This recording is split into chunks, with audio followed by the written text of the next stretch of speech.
7.5 கோடி ஆண்டுகள் பழமையான டைனோசரின் காலத்தை சேர்ந்த ஒரு பாம்பு புதைப்படிவம் இப்பொழுது கண்டுபிடிக்கப்பட்டுள்ளது. தென்கிழக்கு பிரேசிலில் கண்டுபிடிக்கப்பட்ட இந்த புதைப்படிவம் டமேடாரா மிரிம் என்ற புதிதாக அடையாளம் காணப்பட்ட இனத்தை சேர்ந்தது.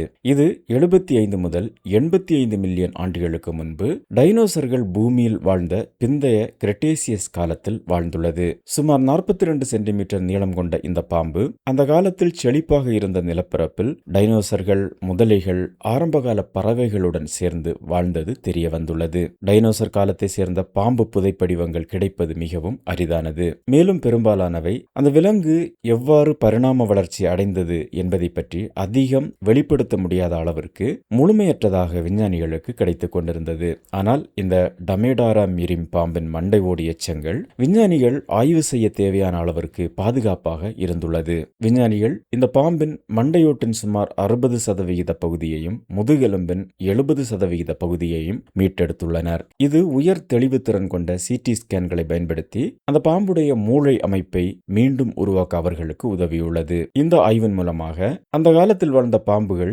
நவீன பவழ பாம்புகளைப் போலவே வளை தோண்டி வாழும் வாழ்க்கை முறைக்கு தகவமைத்துக் கொண்டது தெரிய வந்துள்ளது. மேலும் இந்த பாம்புகள் ஒரு வாழ்விடத்திலிருந்து மற்றொரு வாழ்விடத்திற்கு ஒரு எளிய பரிணாம பாதையை பின்பற்றுவதற்கு பதிலாக தொடக்க கால பாம்புகள் நிலத்தடி, நிலம், கடல் உள்ளிட்ட பல்வேறு சூழல்களுக்கு மீண்டும் மீண்டும் தங்களை தகவமைத்துக் கொண்டதாக தெரிகிறது.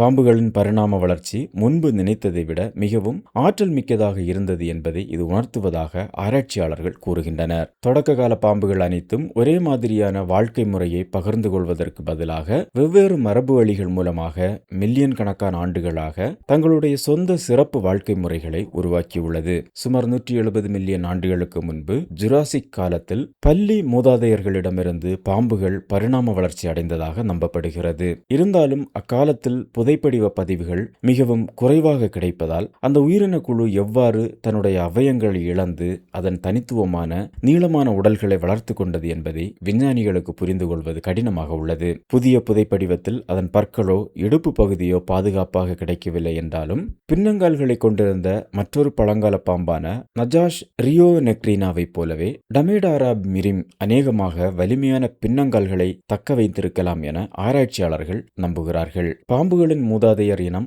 ஒரே ஒரு குறிப்பிட்ட வாழிடத்திற்கு மட்டும் முழுமையாக தகவமைத்திருந்திருக்கவில்லை என்பதையும் இந்த ஆய்வு சுட்டிக்காட்டுகிறது.